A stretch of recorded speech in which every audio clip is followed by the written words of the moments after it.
السلام علیکم ناظرین، ناول لینڈ کے پیارے سے ناظرین کو ہم اپنے چینل پہ خوش آمدید کہتے ہیں۔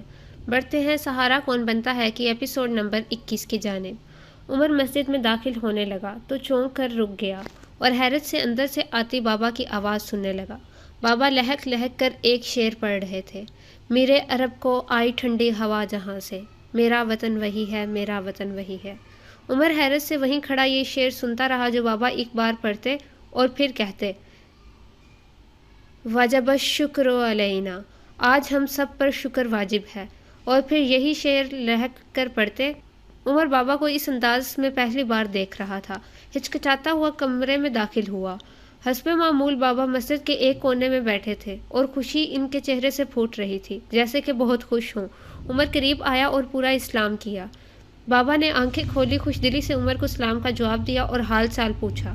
عمر: بابا خیریت، آج تو آپ بہت خوش نظر آ رہے ہیں۔ بابا: ہاں، بات ہی ایسی ہے، ایک نئی صبح کا آغاز ہونے والا ہے۔ عمر حیرت سے: کیسی صبح؟ بابا: وہ میں بعد میں بتاؤں گا، پہلے تم سناؤ کیسی گزر رہی ہے؟ 2 گواہوں کا پتہ چلا؟ عمر: نہیں بابا جی، آپ بتائیے، اس وقت سے تجسس میں ہوں، ایسے اور کون سے 2 گواہ ہوں گے؟ بابا نے مسکراتے ہوئے کہا: دنیا میں عدالت جب قائم کی جاتی ہے تو کیا مناظر ہوتے ہیں؟ عمر: بابا، ایک جج ہوتا ہے، 2 وکیل ہوتے ہیں، اور ملزم پر جرح کی جاتی ہے، گواہوں کو پیش کیا جاتا ہے۔ بابا: لیکن اللہ کی عدالت میں وہ کچھ ہوگا جو یہاں کی عدالتوں میں کبھی نہیں ہوا۔ بابا کے چہرے پر یک لخت اداسی چھا گئی۔ عمر: ایسا کیا ہوگا بابا؟ بابا: سورہ نساء کی آیت۔ ترجمہ: تو اس وقت کیسا سماں ہوگا جب ہم ہر امت سے ایک گواہ لائیں گے، اور اے رسول مکرم صلی اللہ علیہ وسلم، ہم آپ کو ان سب پر گواہ بنا کر لائیں گے۔ سورہ زمر کی ایک آیت۔ ترجمہ: زمین اپنے رب کے نور سے چمکنے لگے گی، نامہ اعمال دیے جائیں گے اور نبیوں اور گواہوں کو لا کھڑا کیا جائے گا۔ مختلف روایات کے مطابق آپ صلی اللہ علیہ وسلم کے سامنے ساری امت کے اعمال پیش کیے جاتے ہیں، اور اسی وقت سے آپ بھی گواہی دیں گے۔ اب عمر بیٹے قیامت میں شفاعت کرنے والے اور ہم سب کے وکیل حضرت محمد صلی اللہ علیہ وسلم ہی ہوں گے۔ اگر وہ بھی ہمارے گناہوں کی گواہی دینے لگے تو وہ شخص بھلا کیسے بچ سکتا ہے جس کا وکیل ہی اس کے خلاف گواہی دینے لگ جائے؟ سکتے کی حالت میں بیٹھے عمر کو اپنے جسم میں کپکپاہٹ کی ایک لہر محسوس ہوئی۔ بابا کی آنکھیں بھی نم ہو چکی تھی۔ عمر نے دل برادشتہ لہجے میں پوچھا: اور آخری گواہ کون ہوگا؟ بابا چند لمحے تو عمر کی طرف دیکھتے رہے جیسے انہیں بولنے میں مشکل ہو رہی ہو، پھر آخرکار پست آواز میں بولے: سورہ یونس کی آیت 61۔ ترجمہ: کوئی چیز مجھ یعنی اللہ سے پوشیدہ نہیں، جو تم عمل کرتے ہو قیامت کے دن ہم اس پر گواہ ہوں گے۔ عمر کو لگا جیسے اس کے سر پر پہاڑ ٹوٹ پڑا ہو۔ وہ خاموشی سے بابا کو تکتا رہا۔ جس عدالت میں وکیل اور جج ہی آپ کے خلاف گواہ بن جائیں، وہاں بچنے کی ہے کوئی امید؟ بابا نے آنکھیں صاف کرتے ہوئے کہا: بیٹا، وہ بہت انوکھی عدالت ہوگی، اتنے گواہ پیش کیے جائیں گے کہ مجرم خود ہی گناہ قبول کرنے پر مجبور ہو جائے گا، تب کوئی راستہ نہیں بچے گا۔ عمر نے غمزدہ ہو کر بابا سے کہا: بابا، انسان کمزور ہے، گناہ ہو ہی جاتے ہیں، ایسے تو بچنے کی کوئی گنجائش ہی نہیں بچی۔ بابا نے شفقت سے جواب دیا: گنجائش ہے، گناہ ہو جائے فوراً توبہ کرو، سچے دل اور خلوص سے نیت سے اعمال صالح کرنے کی کوشش کرو۔ اللہ تو وہ ہے جو اپنے بندوں کی نیتوں پر فیصلہ کرتا ہے، اگر اسی کوشش میں موت آ گئی تو اللہ بہت رحیم و کریم ہے، وہ بخش دے گا اور بغیر حساب کتاب کے اپنی رضا کا پروانہ جاری کر دے گا۔ بس ضرورت ہے سچی نیت کی اور کوشش کی، پھر اگر گناہ ہو جائے تو فوراً توبہ کر لو، کیونکہ توبہ سب گناہوں کو مٹا دیتی ہے، نامہ اعمال کو پاک کر دیتی ہے، فرشتوں کی اس گناہ کی یادداشت کو ختم کر دیتی ہے، ہمارے جسم کے اعضاء پر سے اس گناہ کی نحوست اور گواہی کو مٹا دیتی ہے۔ بس نیت سچی نیت ہونی چاہیے، توبہ سچی نیت سے ہو، نیک اعمال کی کوشش ہو تو سچی نیت سے ہو، اور سچی نیت یہ ہے کہ اپنے گناہ پر شرمندگی ہو اور آئندہ گناہ نہ کرنے کا پختہ ارادہ ہو۔ عمر نے اس بات میں سر ہلا دیا جیسے ساری بات سمجھ گیا ہو۔ کافی دیر عمر اور بابا ایسے ہی خاموشی سے بیٹھے نہ جانے کیا سوچتے رہے۔ پھر عمر کو یاد آیا تو پوچھنے لگا: بابا، آپ وہ شعر پڑھ رہے تھے: میرے عرب کو آئی ٹھنڈی ہوا جہاں سے، میرا وطن وہی ہے، میرا وطن وہی ہے۔ خیریت، آج تک میں نے آپ کو یہ شعر پڑھتے کبھی نہیں سنا۔ بابا: کیوں، کیا وطن سے محبت نہیں ہونی چاہیے؟ عمر: ہونی چاہیے، لیکن اتنے مسئلے ہیں ہمارے ملک میں کہ دل کڑتا ہے۔ بابا نے دلچسپی سے پوچھا: اچھا، کیا مسئلہ ہے؟ عمر: آپ کو بھی تو سب پتہ ہوں گے، کرپشن، عدل و انصاف کا فقدان، غربت، بے روزگاری، ایماندار قیادت، لوگوں کا عمومی رویہ، لا اینڈ آرڈر وغیرہ۔ ہر چیز کا ہی فقدان ہے، کوئی راہ ہی نہیں متعین کی گئی اب تک جس پر چل کر معاشرے میں بہتری لائی جا سکے، یہ ملک ترقی کر سکے۔ بابا نے بڑے اطمینان سے کہا، بس یہی مسئلے ہیں؟ عمر نے حیرت سے بابا کی طرف دیکھا اور کہنے لگا، آپ تو ایسے کہہ رہے ہیں جیسے یہ مسئلے ہی نہ ہوں۔ بابا نے مسکراتے ہوئے کہا، اچھا ان سب مسائل کا حل کیا ہے؟ عمر کو چپ لگ گئی۔ وہ ان مسائل کا حل ایک ہی نشست میں کیسے بتا سکتا تھا؟ بابا تھوڑی دیر عمر کو دیکھتے رہے اور پھر بولے، ایسے حالات میں ان سے رہبری لینی چاہیے جو قیامت تک کے تمام مسائل کا حل بتا کر گئے ہیں۔ عمر نے حیرت سے بابا کو دیکھا اور کہا، اور ان معاملات کے حل کے لیے حضرت محمد صلی اللہ علیہ وسلم نے کیا فرمایا ہے؟ بابا، ترمذی شریف اور الفتن میں ایک حدیث ہے جس میں آپ صلی اللہ علیہ وسلم نے فرمایا کہ جب فتنوں کا دور آئے تو دو شخص اس وقت بہترین ہوں گے، ایک تو وہ جو اللہ کے دشمنوں سے تلوار کے ذریعے جہاد کرتا ہو، اور دوسرا وہ جو اپنی سب کچھ چھوڑ کر اپنی بھیڑ بکریوں میں مصروف رہے اور اللہ کی بندگی کرتا رہے۔ بخاری و مسلم کی صحیح حدیث کے الفاظ یہ ہیں کہ کچھ لوگ ایسے ہوں گے جو جہنم کے دروازوں کی طرف دعوت دیں گے، یعنی ان کی دعوت ایسی گمراہی پر مشتمل ہوگی جو جہنم کی طرف لے جانے والی ہے۔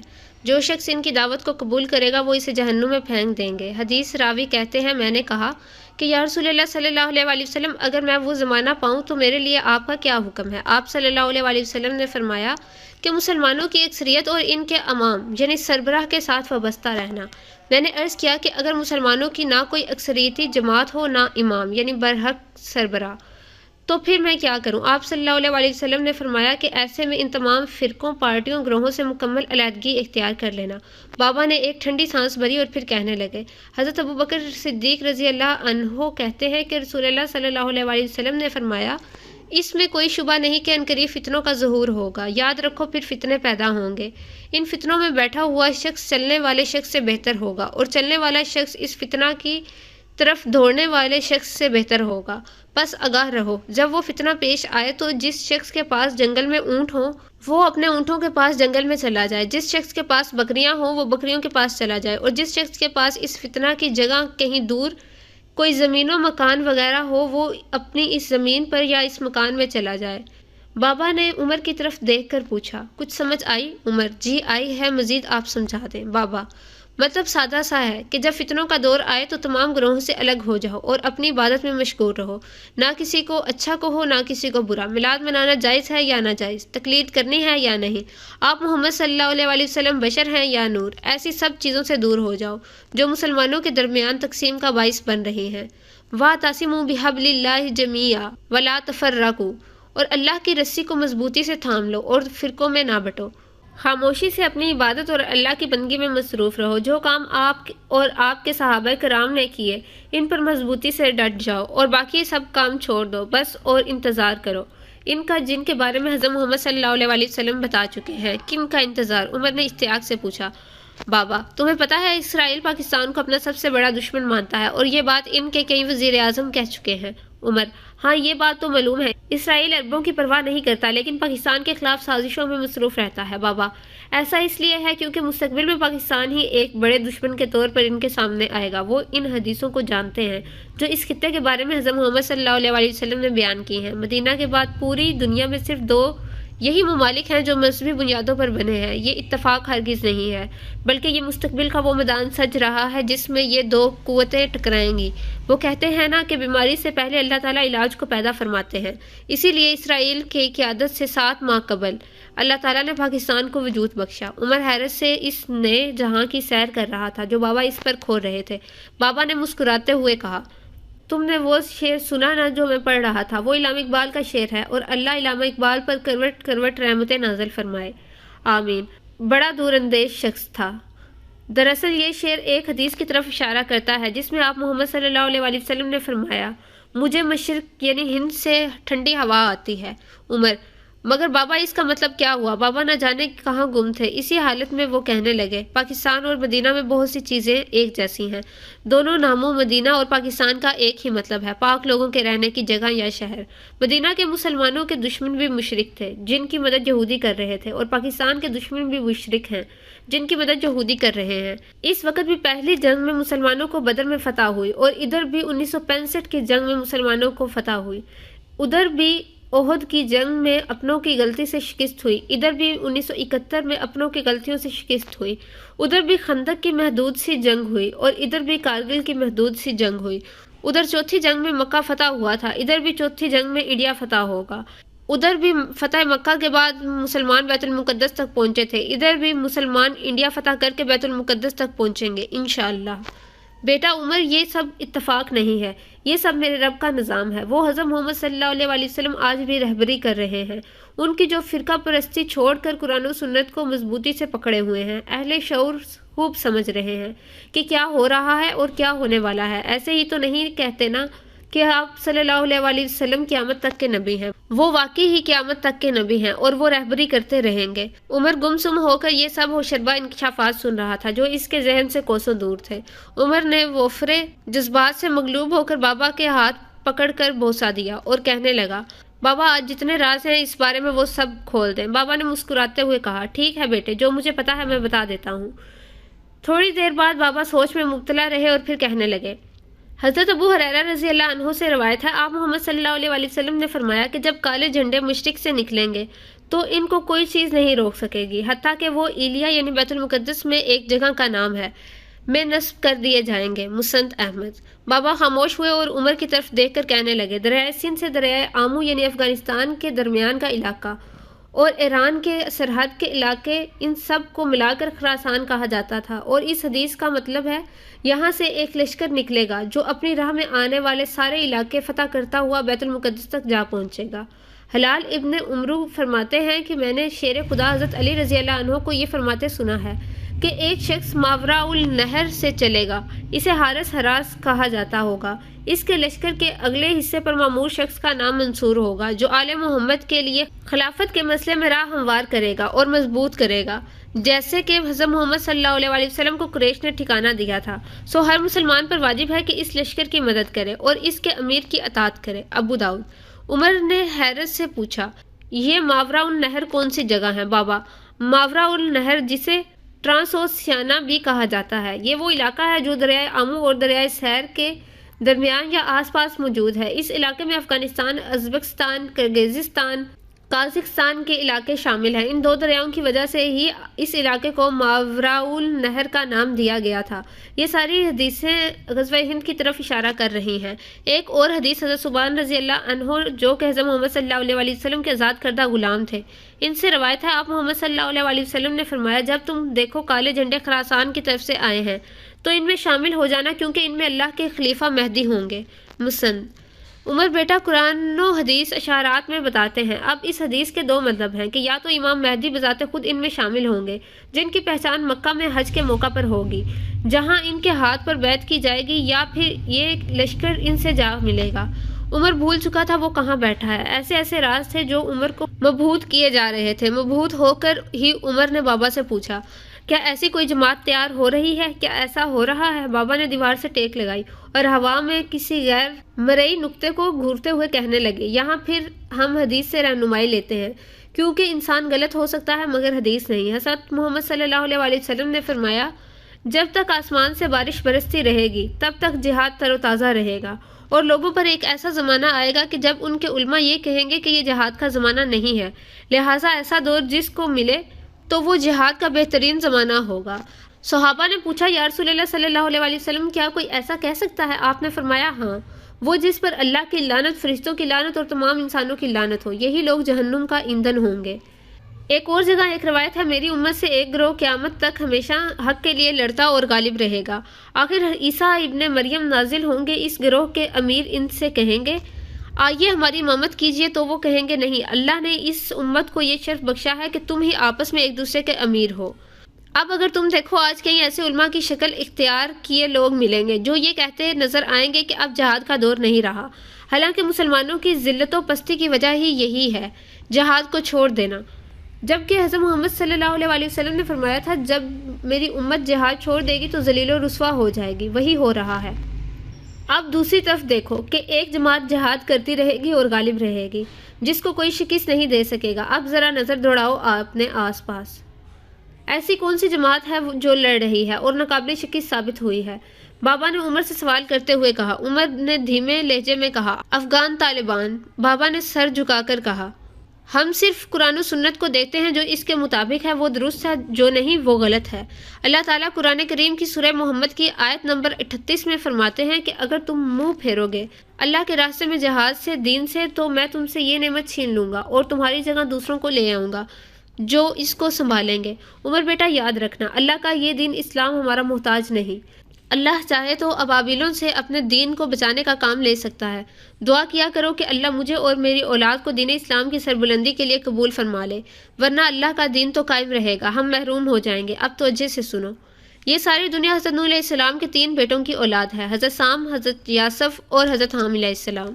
اسلام کو 2 بار عروج ملا ہے۔ پہلی بار عروج اسلام کو عربوں نے دیا اور 1000 سال تک دین اسلام کی سربلندی کی نعمت ان عربوں کے پاس رہی جو حضرت سام علیہ السلام کی اولاد میں سے تھے۔ پھر عربوں نے اس نعمت کی بے قدری کی تو ان پر زوال آ گیا اور اللہ نے ان سے یہ نعمت چھین کر ترکوں کے حوالے کر دی، جنہوں نے اسلام کا پرچم سربلند کیے رکھا، جس میں ارطغرل غازی جیسے حکمران آئے۔